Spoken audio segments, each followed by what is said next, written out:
So happy to see you all and to be back here at Olympic after so many years here. So good Sunday to you. Um, yeah, let's begin with a meditation practice. Find a way to sit that's comfortable and at ease.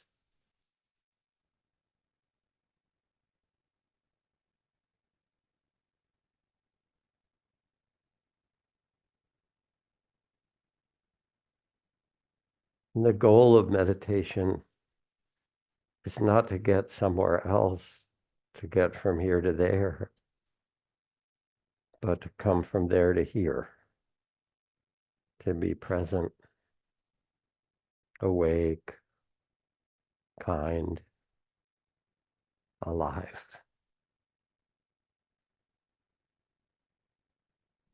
Take a couple of long breaths.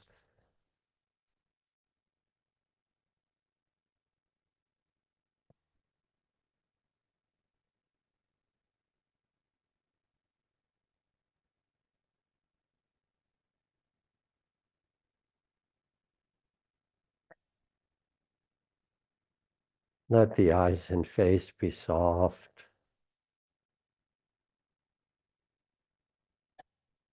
And loosen the jaw.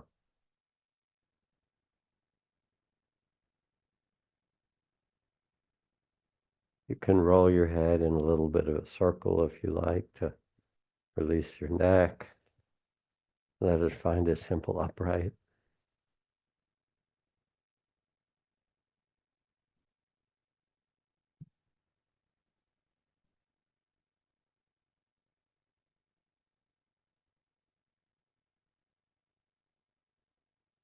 Let the shoulders relax and the arms and hands rest easily.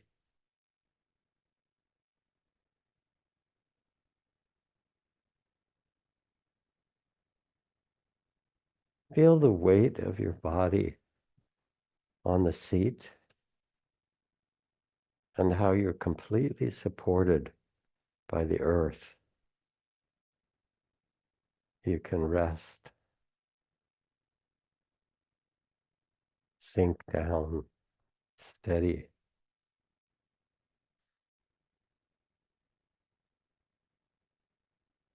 Let the belly be soft and the breath natural.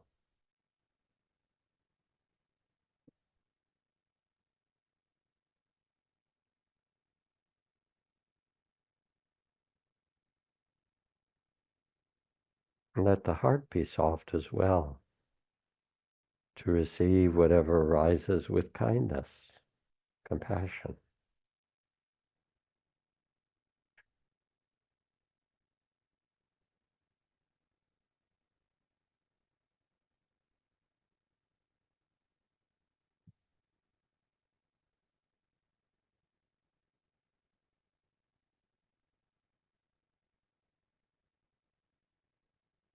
And now with this embodied presence,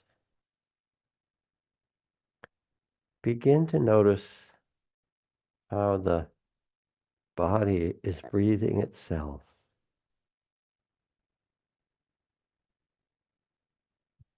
Wherever you feel it, the whole body or the movement of breath, the rise and fall of chest or belly, the coolness in the nostrils.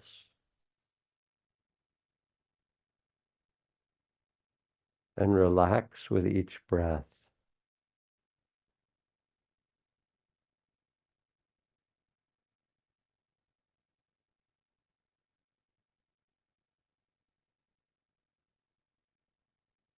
Invite a sense of ease.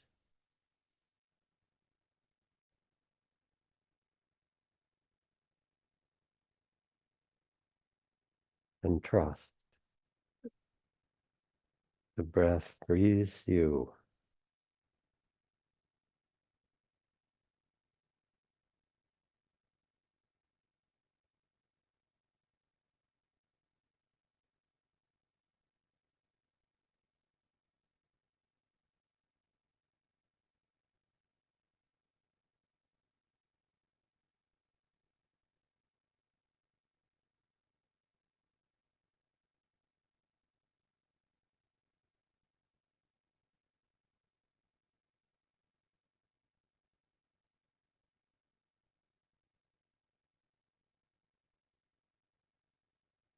And as you feel the breath,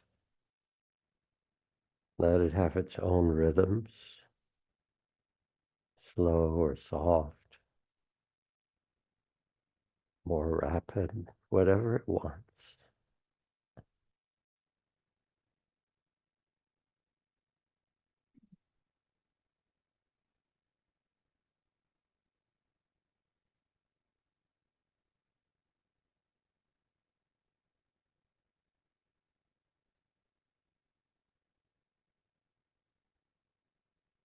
And you become the loving witness of the breath.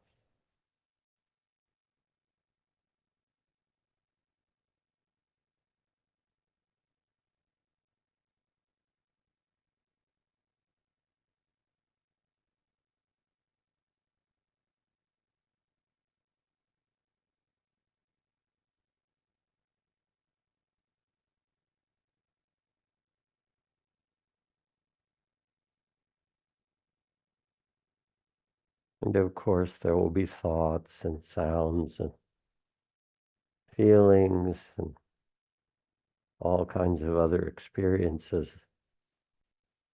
Let them rise and fall like waves of the ocean around the breath. And with each breath, returning to it, invite a sense of steady and ease. This breath.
If the breath is at all difficult to sense, you can put your hand on your belly and feel it rise and fall in the palm of your hand.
This is your life breath. It breathes you together with all living things. It breathes you with everyone in the room, and the ocean of air and the trees.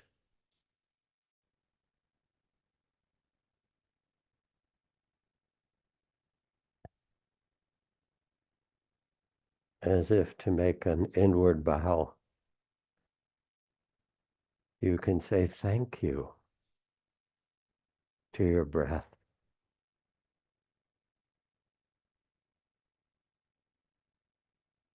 for keeping you alive so steadily,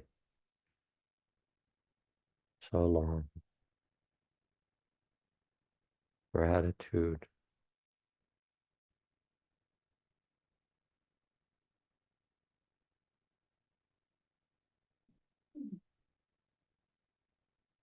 You can add a little smile. Thank you.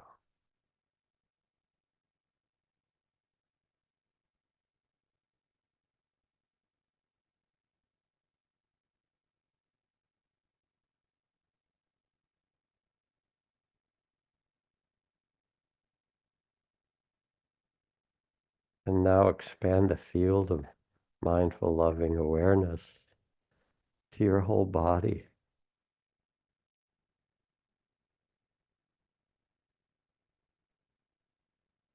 And kindly notice the state of your body just now. No judgment, just a kind attention.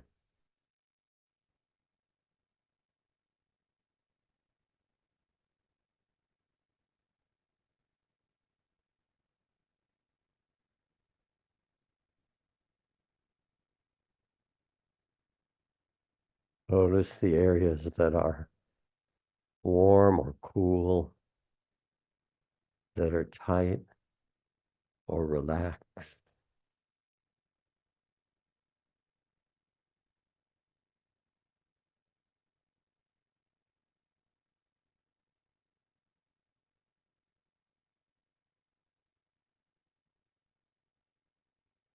When you feel carefully, you'll notice it's always in movement, even slightly. It's a field of ever-changing energy and sensations, like the breath.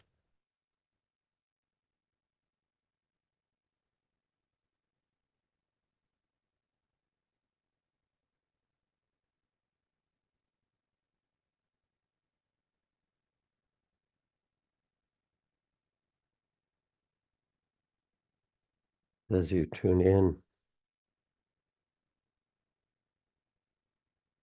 if your body has a message for you this morning, what does it want to tell you to remember?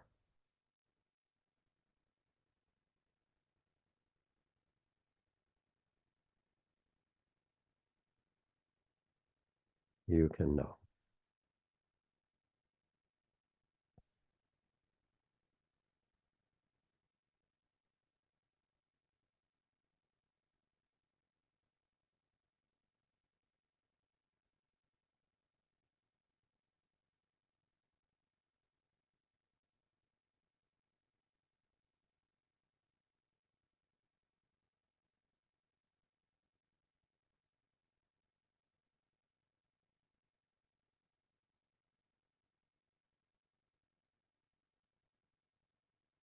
And feel, feel how much your body carries. All the good things in your life it tends to.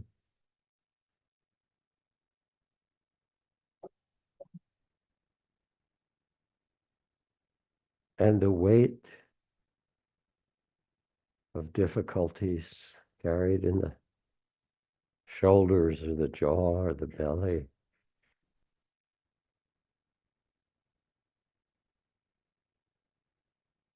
Very kindly,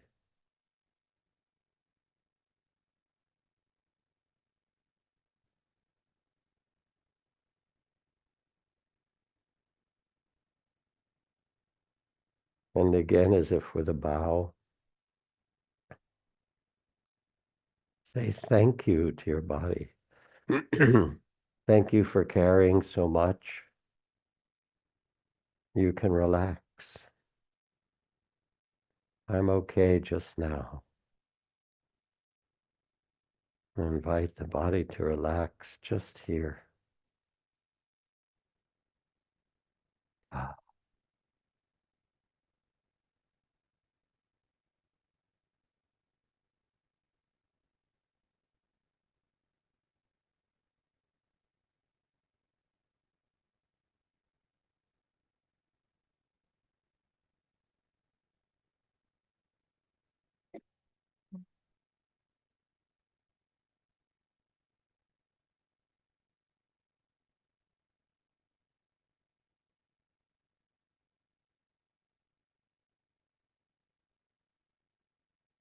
there's a well-being that comes when you offer thanks and let the body relax.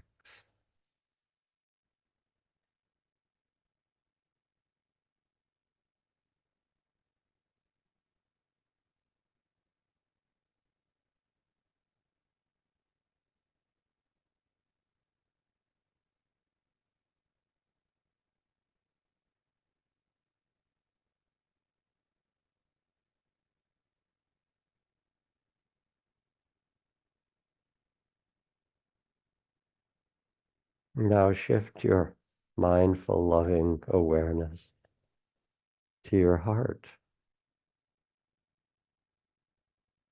to all the feelings and emotions the heart carries. Notice the state of the heart this morning.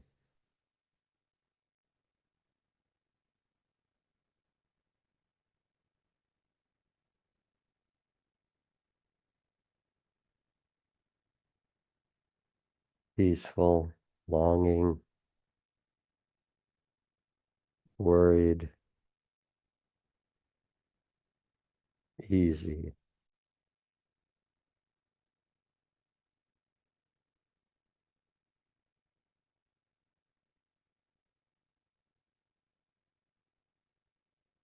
All the 100 feelings held in kindness, loving awareness.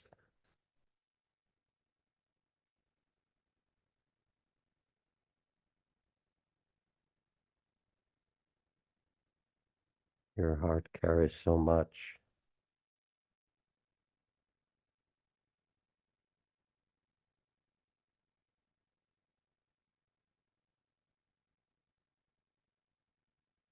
If it has a message for you this morning, what does it want to tell you?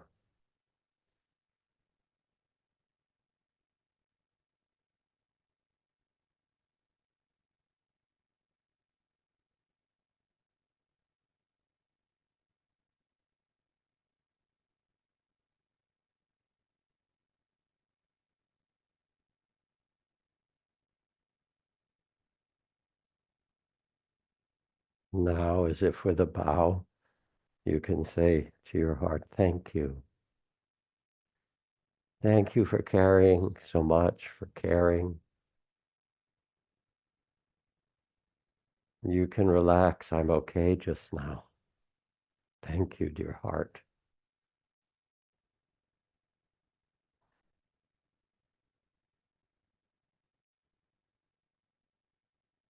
You can be at ease.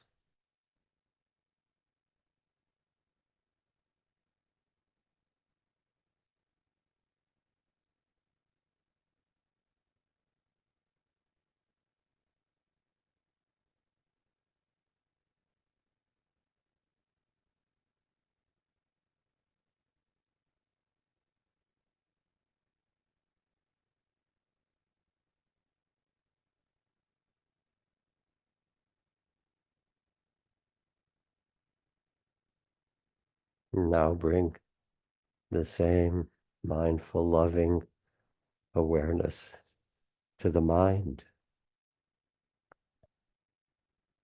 That busy, filled with images and thoughts, the stream of energy that is the mind.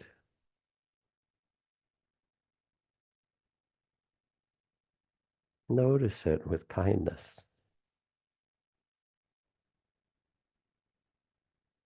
So busy planning, remembering, imagining, thinking. Feel the whole energy of the mind.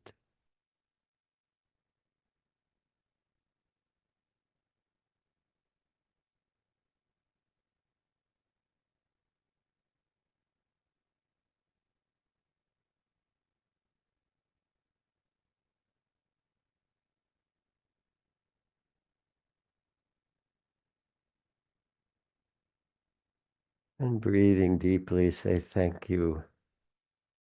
Thank you for trying to take care of me, protect me. So busy trying to make sure everything will be all right.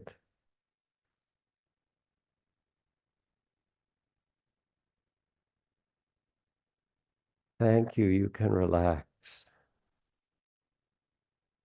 I'm okay just here. You can rest.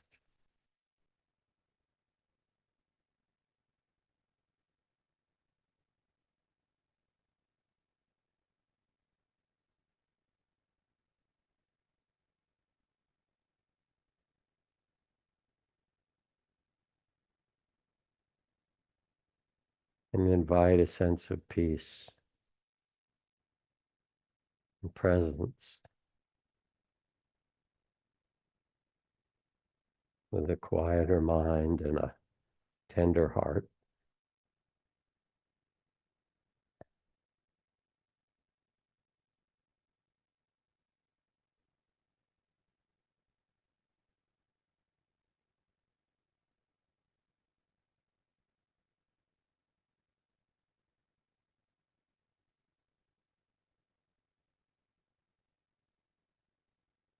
And finally, notice that you are not your breath and body. You're not your feelings and thoughts. But who you are is the awareness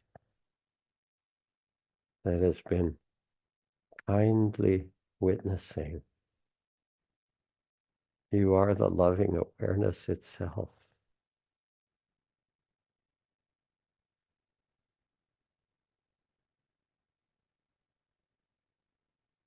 Relax, rest in awareness that notices,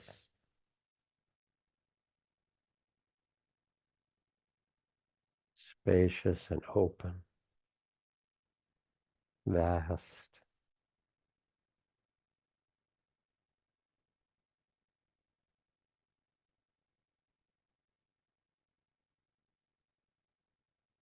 Loving awareness can hold it all.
So that was a 10-day Vipassana course in 20 minutes or 30 minutes. You did good. Of course, I would expect that from you. Yeah. Let me make sure that's right. Okay. Yeah.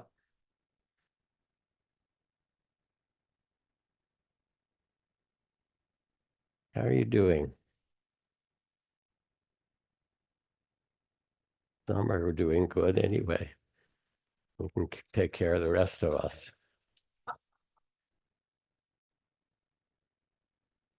So it is Easter morning.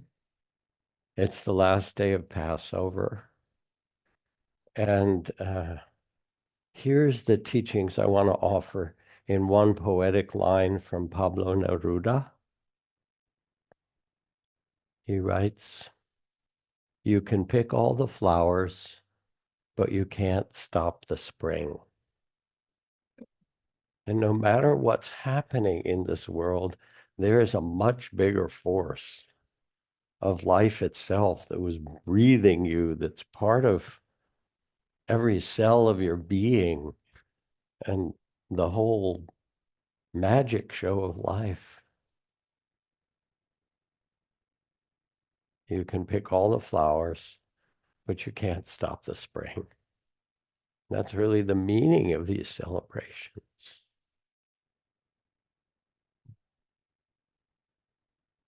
Feels so good to come together and for me to be back here with you, Trudy, and back in this space at Olympic inside LA.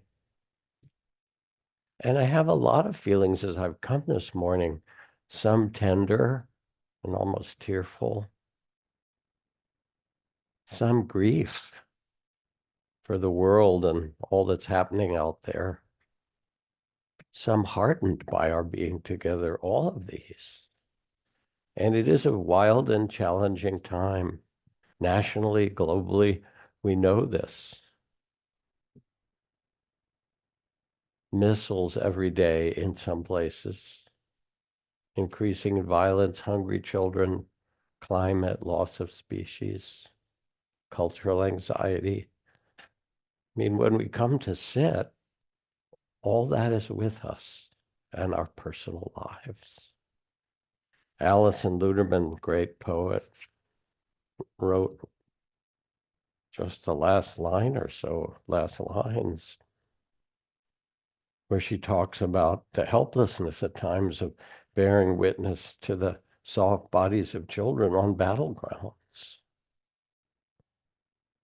Because suffering does not ennoble, she writes as a Jewish person, because suffering does not ennoble, and every people has been chosen, and Jerusalem is a crossroads and a crucible, a test of humanity we have thus far failed to pass.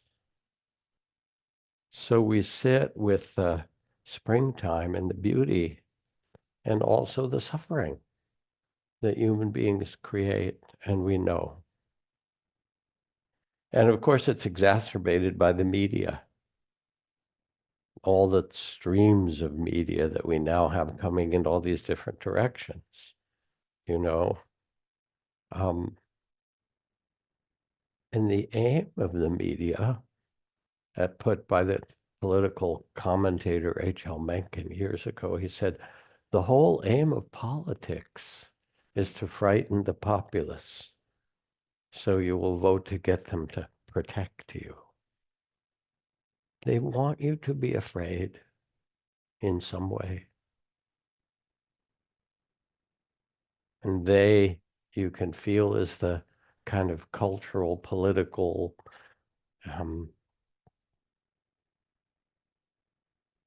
consciousness that's being created in little pieces, but somehow collectively. And certainly in the political sphere, that's what politics is about.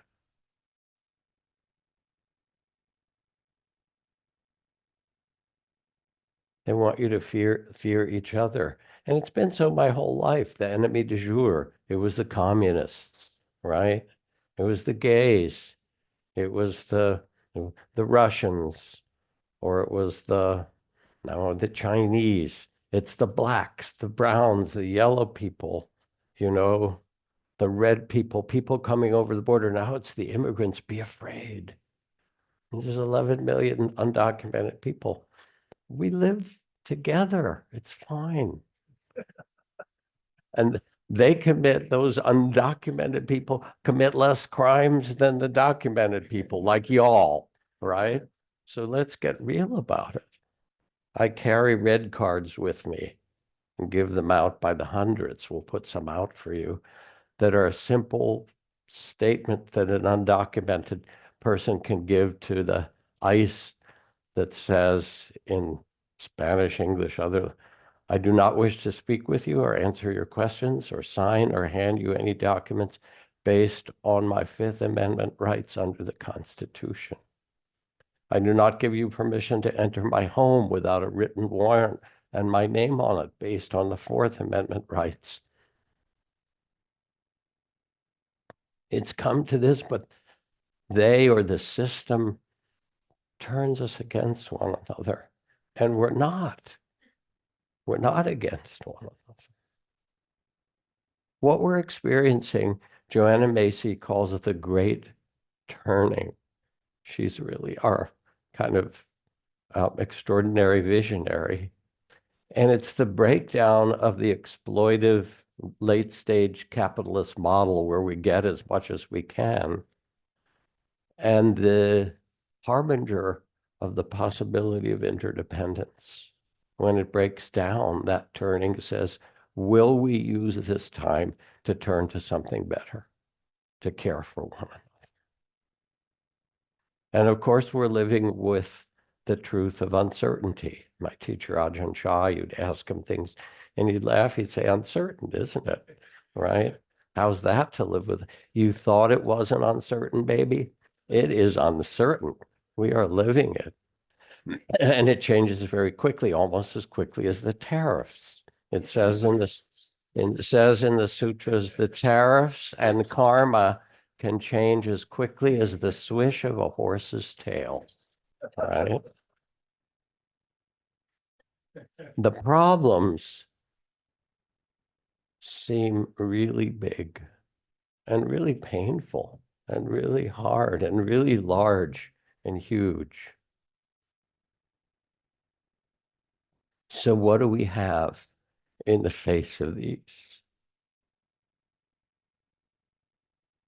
Something bigger. We have the Bodhisattva vows. Sentient beings are numberless. I vow to liberate them all. And when you take those Bodhisattva vows, which you can inwardly or you do formally when you sit in Zen, sentient beings are numberless. I vow to save them all. Of course, save is the wrong word because when you go home to try to save your family, they're not really very interested, right? So it has to mean something else. I vow to liberate all beings. And then you say, how long?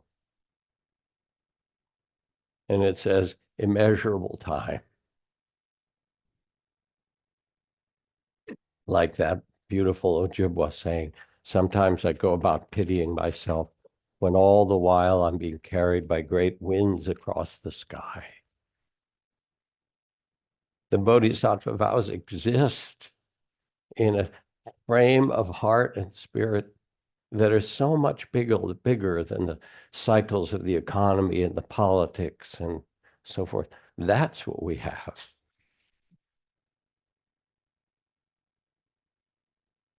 We have the noble truths, the truth of suffering. Anybody not seen it? Raise your hand. You can have your money back, right? We have the causes of suffering in the fire sermon, the fires of greed, hatred, and ignorance. The more greed, notice that, the more hatred, the more ignorance, the more suffering there'll be. But then there's the opposite. There's the path to the end. The opposite of greed is generosity. The opposite of hatred is love. The opposite of ignorance is wisdom and truth. Ooh. There's a path of loving awareness and compassion and practices of awareness, practices of compassion, and practices of undying values, sila, virtue, from one of the important sutras and texts. Others will be cruel, I shall be kind, thus one should incline the heart. Others will speak falsely, I shall speak the truth. Thus one should incline the heart. Others will exploit and steal, I shall be honest and generous. Thus we shall incline the heart. These are really timeless, huge principles. And it doesn't matter the political cycle, the particular, empires that come and go. They are the way things are. The Dharma, one of its meanings is the way things are, the laws. And it starts the possibility with us. When a moth or a butterfly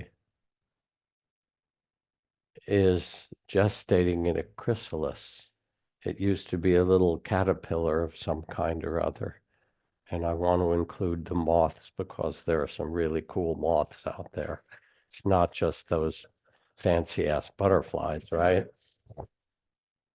When they go into a chrysalis, it's not like, okay, now I'm going to sprout wings. But they actually dissolve into a kind of organic, gooey mess. That's the way that it works biologically. You may have experienced that of yourself at certain times in your life.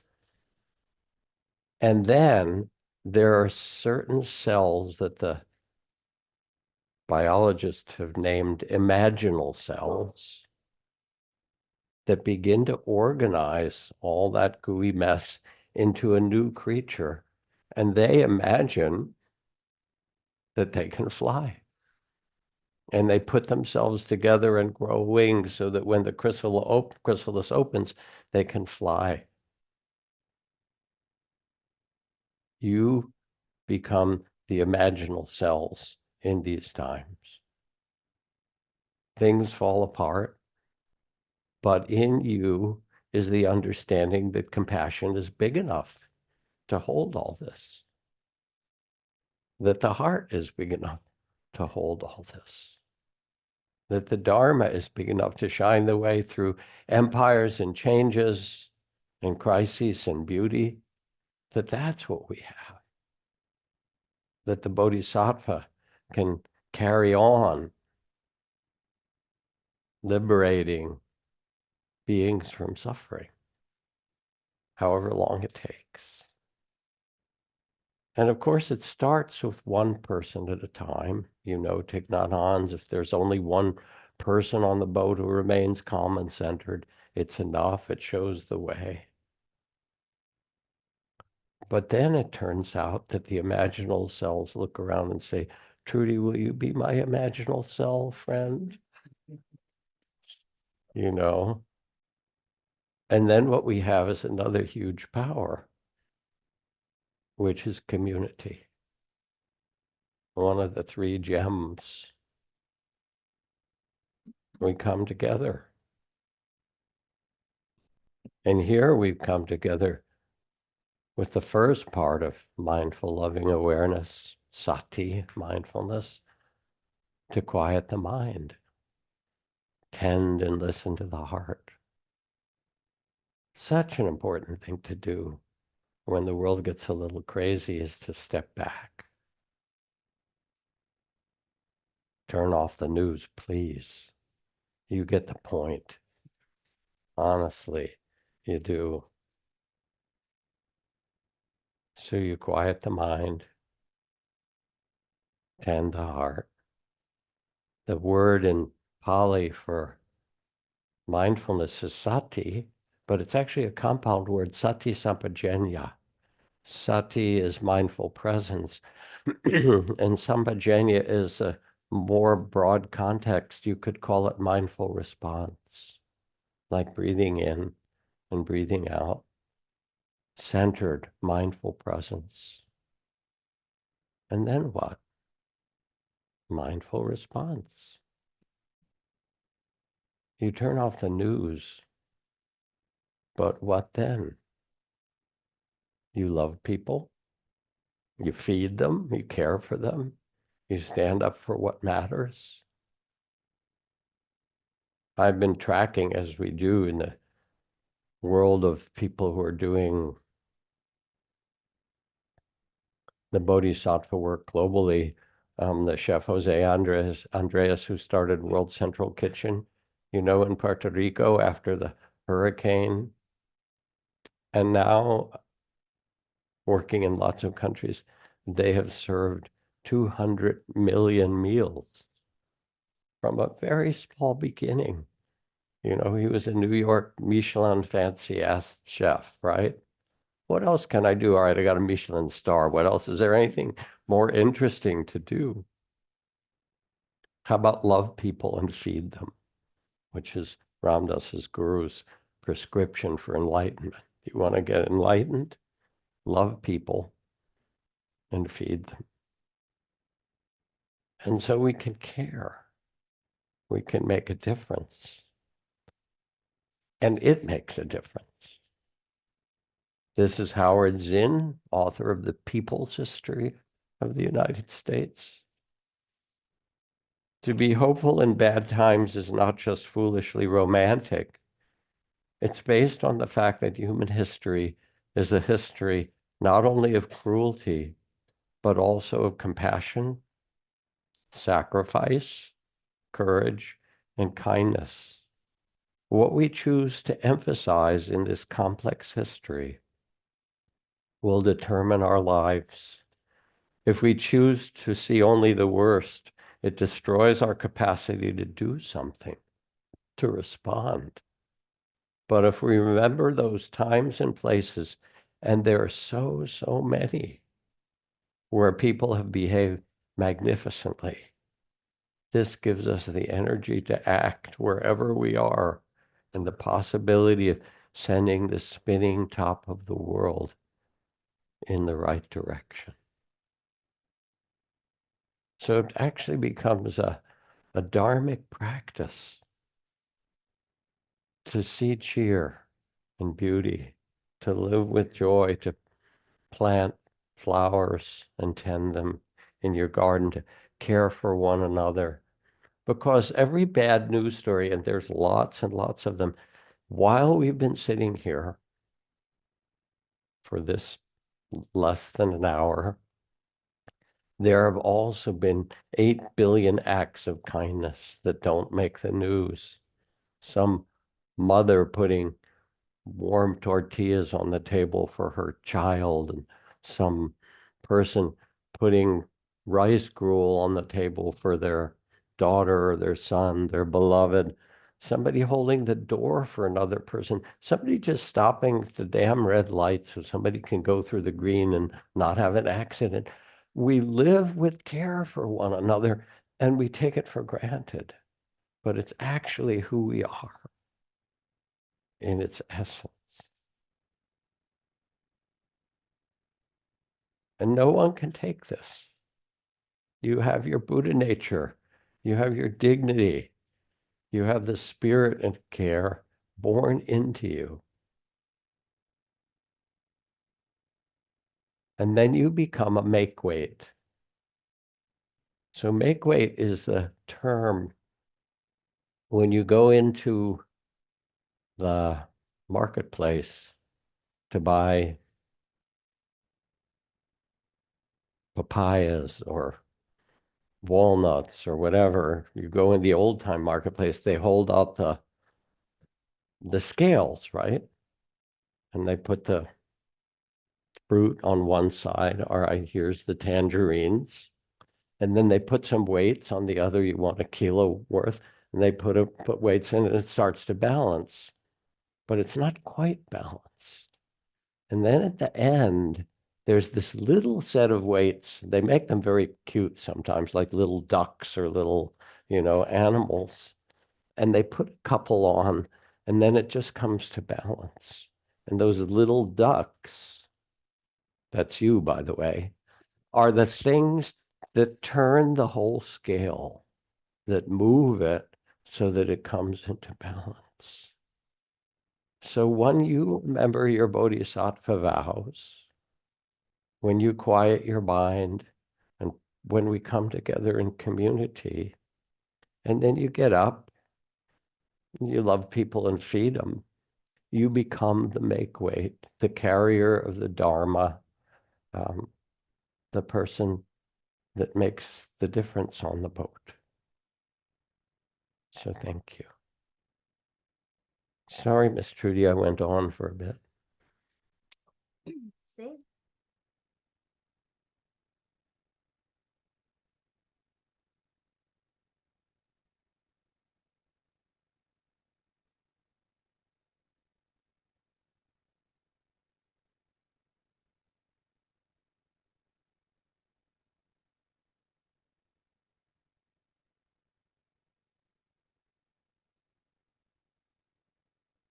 Thank you, Jack. That was beautiful. A really beautiful talk.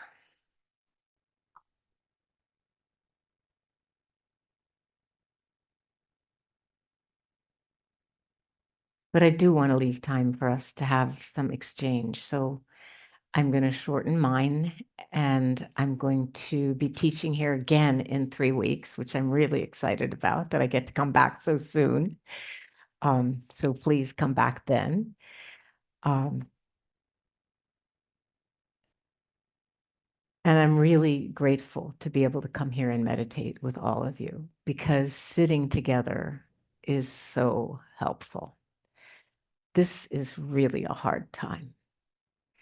And of course, some people are cheering, some people are terrified, but this person feels this is a really hard and terrible time in our country. And I take heart and comfort in the teaching anicca, vata, sankhara. All things are impermanent. The way things are right now is not the way things are always going to be. That really helps to remember that. Impermanence is such good news when things are not going your way. I don't have to say the corollary of that. But when we're here and we experience the ground of our being, and for you, it might feel like the earth, or maybe it's the wide sky of awareness, however you connect with your heart. When we do this together, when we're here and we do this, we realize this is our birthright. This is our innate capacity. And there's nothing that can ruin or damage this. I mean, we can get completely into ruminating or obsessing or being in the grip of a lot of terrible thinking, but always underneath, if we just take the time and have company to quiet down, we can connect with our hearts. And I wanted to just say a few words about this last day of Passover and Easter. Passover celebrates the ancient story of a people freed from enslavement. But then I think for us today, we can just get a feeling for it. Like, if you're willing, make a really tight fist right now, just tight as you can, so that your fingernails are digging into your palms. And I know we don't usually teach techniques of self-mutilation here, but just do it for a minute. Tight, tight, tight, tight, tight, tight, tight.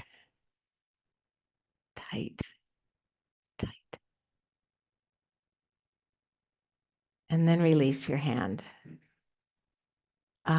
You can feel the blood kind of flowing back and the fingers moving again. And I think that is the Passover meaning, that we go from a place that's very tight and constricted. And in whatever way we experience that tightness and contraction and feeling of being stuck or trapped, that we go from that place to a sense of relaxation, of ease, of more freedom from whatever is holding us back.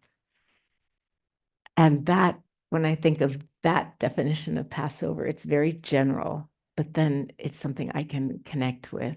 And maybe you can too. And then I've done some research about Easter. You know, Easter, the word Easter is actually from a pagan goddess named, I don't know how to pronounce it because nobody says her name anymore. It's from really, very, very ancient times. Eostre, Eostre. She's the goddess of dawn. And she's, dawn is such a beautiful, like spring, it's such a beautiful symbol of renewal and rebirth. But unlike spring, dawn comes every day. That's the good news about dawn. Spring only comes once a year, but dawn comes every day.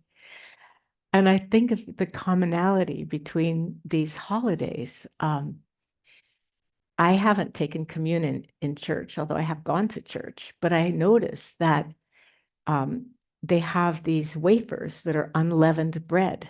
They're basically crackers, like matzah, right? Like matzah. And they're having, there's wine and Lamb of God and the flesh, body of Christ. And it just feels very evocative to me of Passover in some ways. And these pagan holidays, what Christianity did with these pagan holidays is just got right on top of them and changed the meaning of them. We're watching some of that happen right now. But when I was looking into where does Easter come from, and we know it's like Passover, spring is in the air and there's flowers and it's spring. But with Easter, there's bunnies and eggs. Bunnies don't lay eggs.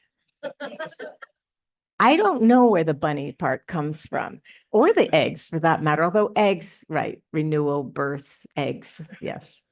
So I want to just invite you to this scene, and imagine when this is taking place. So like the center today, so beautifully decorated with flowers. We're in a home very beautifully decorated with flowers, and the whole family has picked out their Sunday best and decked out in their beautiful clothing. There's going to be a sunrise worship service and to celebrate the renewal of life. And everyone's looking forward, excuse me, vegans, this is just imaginary, to a succulent ham with all the trimmings. And it's going to be a thrilling day. After all, it's one of the great holidays of the year, great religious holidays of the year. So you think Easter, right? No, this is the description of an ancient Babylonian family 2,000 years before Christ. It's so interesting, isn't it? They're honoring the resurrection of their God, who was brought back to life from the underworld by his mother, who also happens to be his wife. I know it sounds bad, but the goddess Ishtar was both the mother and the consort of this resurrected God.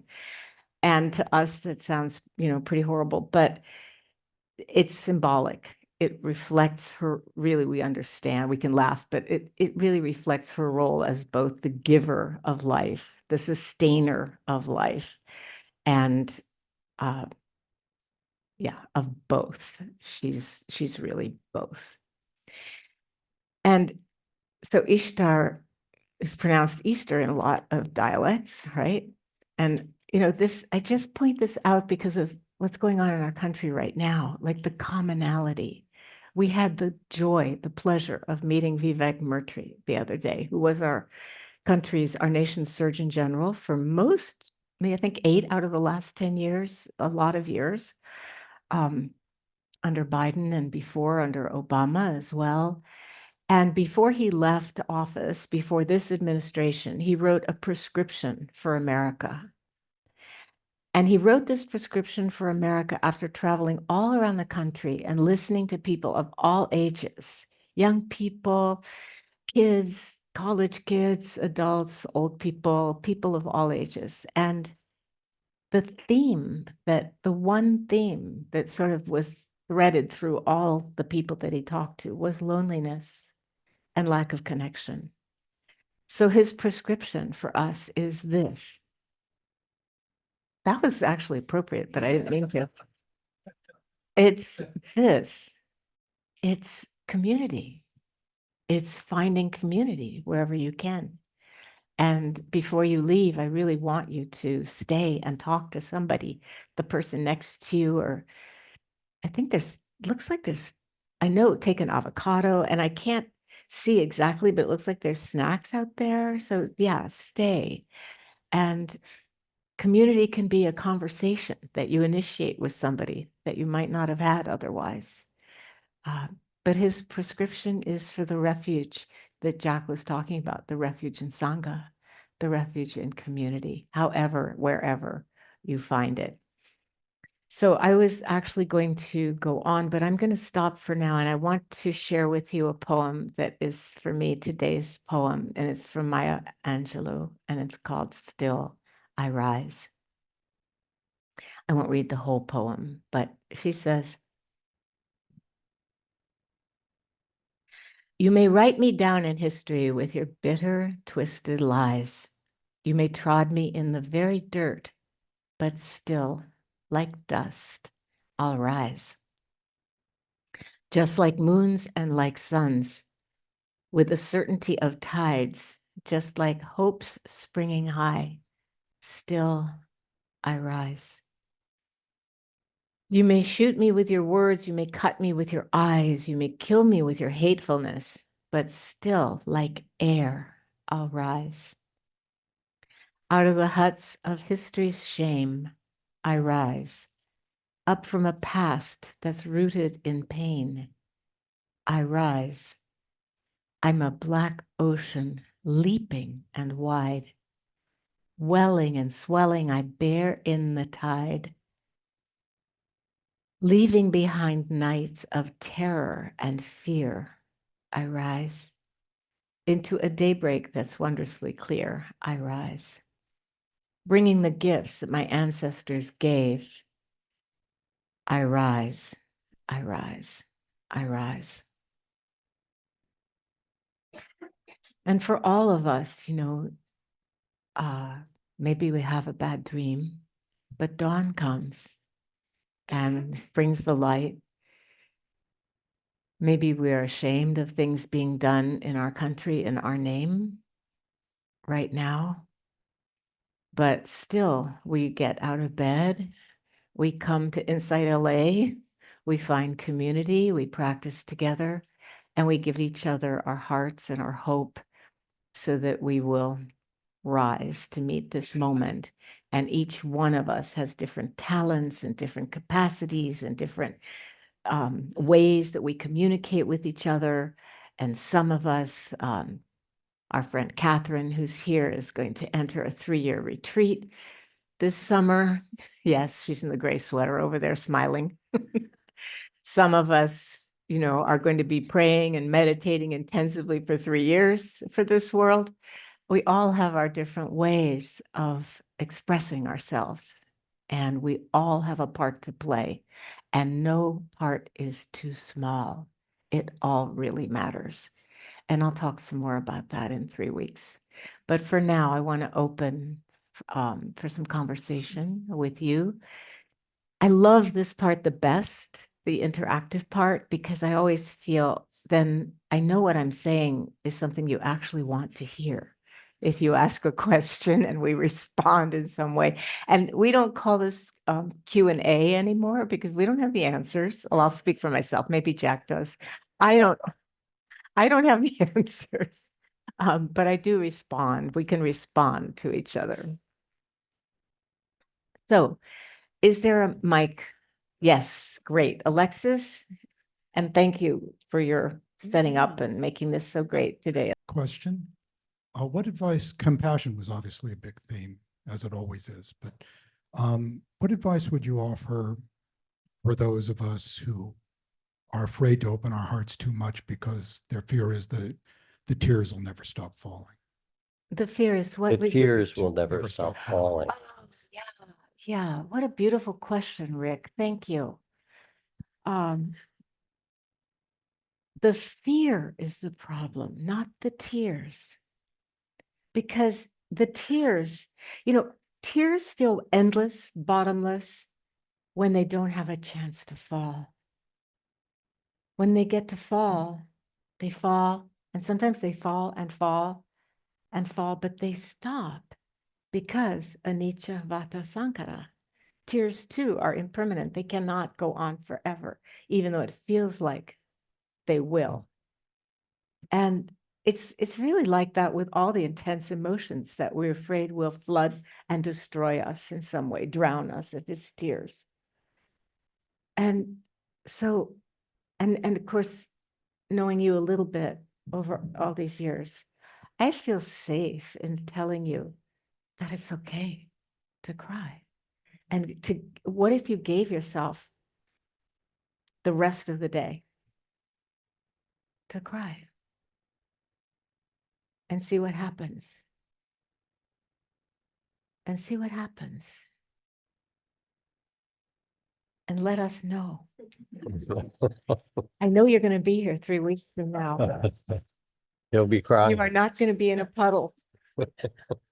You may be in a puddle, but you'll be Rick. You won't just be the puddle. That's what I meant. Thank you. Yeah, behind. Okay. Here. Hi. Oops. Then you. Yeah, it's also such a blessing to be here with the two of you. So thank you.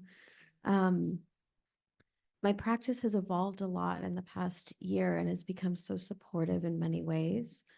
And yet I feel like there's a whole other world of issues that I'm dealing with, specifically with regards to like childhood trauma that's very intense, that the Dharma doesn't seem to penetrate. And in some ways, it feels like the deeper my practice gets in other areas of my life, the more it feels divided, that there's this whole dark cloud that, I am dealing with in other ways, but is just becoming increasingly difficult and feels inaccessible with this practice. And I would love to find a way to have this help that part as well. That's so beautiful because what you're describing is your practice getting stronger and deeper. And then there's this thing that feels incompatible in some way. Like, wait a minute, there's this. And what do I do about this? Do you do therapy? A lot. Because that's one way. Do you do any body-based therapy? I do, but it's really challenging. It's quite triggering. And You it's can do kind of little part of bit, it all. little bit, little Yeah, bit, yeah. touch. Well, with trauma and with the meditation, sitting with trauma, we practice touch and go, touch and go. You can't just dive in there or it gets too much. It's overwhelming. And it can actually even be re-traumatizing. So just little by little by little and trust. When Jack That's was, what's so hard for me is the doubt. when with Jack regards was to that talking about piece. trust at the beginning of the guided meditation, that is the key, to trust that this is not, the trauma is not, it's part of who you are. It did happen, whatever it is. That's true. But look at, you've had a whole life. It is not all of who you are. And as you said, in your practice in other areas is getting deeper and deeper, right? So to trust that part of who you are with the intention to care for that part, that's the hard, right? To trust that caring for that part and allowing it to be seen and held little by little by little, that it really will not torment you. It's not going to go away, but things that we've lived through don't go away. But I am speaking also from personal experience. It loses its charge It's just a memory like your other memories. And it isn't going to keep you up at night and torment you anymore. Thank you. Promise.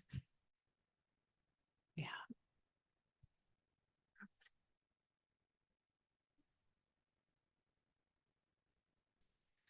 Hi, I'm Susanna. Thanks so much for having all of us here today.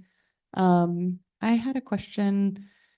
So I'm a nurse working in like GI procedure center. So I have people going in for generally simple procedures, but they're going under anesthesia. They're very nervous. And I keep having this question either with my patients, like moments before they're going in, or with like a family member, or even like someone I meet on the street in a store. When you have like just a few moments with someone, but you can tell that they're in a like almost a crisis state of anxiety. What is like a simple phrase or like a gentle invitation to offer like what I've learned here in the meditation community, or like, because I feel like, you know, my colleagues are often like, oh, think about something else, you know, pick out your favorite beach. And I'm like, what if we were just not avoiding what's going on, or like a difficult conversation comes up and we're like, well, let's leave that. Like, how do I just like gently, simply, not forcefully invite someone into just a moment of mindfulness when you have a very short amount of time? So what have you learned that works? Eye contact and Yes. trying to make sure I am calm myself. Right. So you make eye contact, and then you're calm in yourself, and already that, without any words, that communicates something. And then you say something spontaneous that's calming and steadying. Trust that it's okay. What does anybody else learn without the mic? Just raise your hand. What helps? Sending love, metta, good. Everything changes. Just acknowledging this is scary and it's okay. It'll be fine. Anyone else? Yes.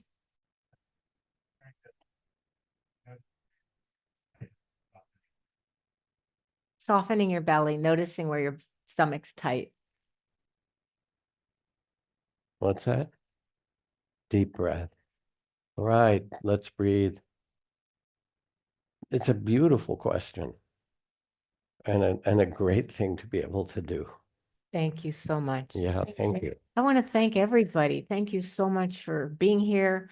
And we just sit for a moment. You know, I also asked you to please, after we have a moment of meditation together, well, I'll tell you then. Let's sit together just for a moment.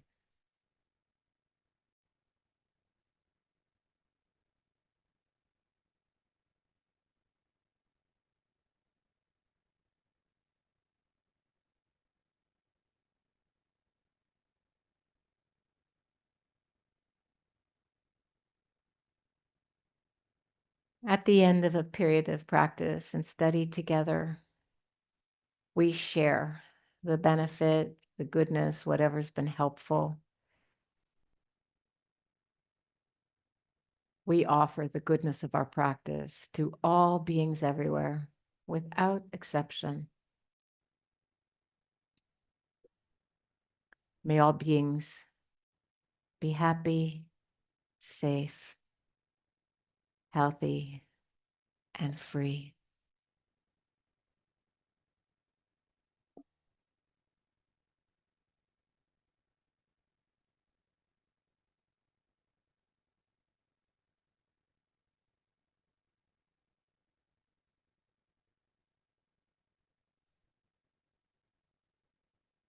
So what I would like you to do before you leave, besides take an avocado, have a snack, is to turn to the person or somebody next to you, near you, and say hi.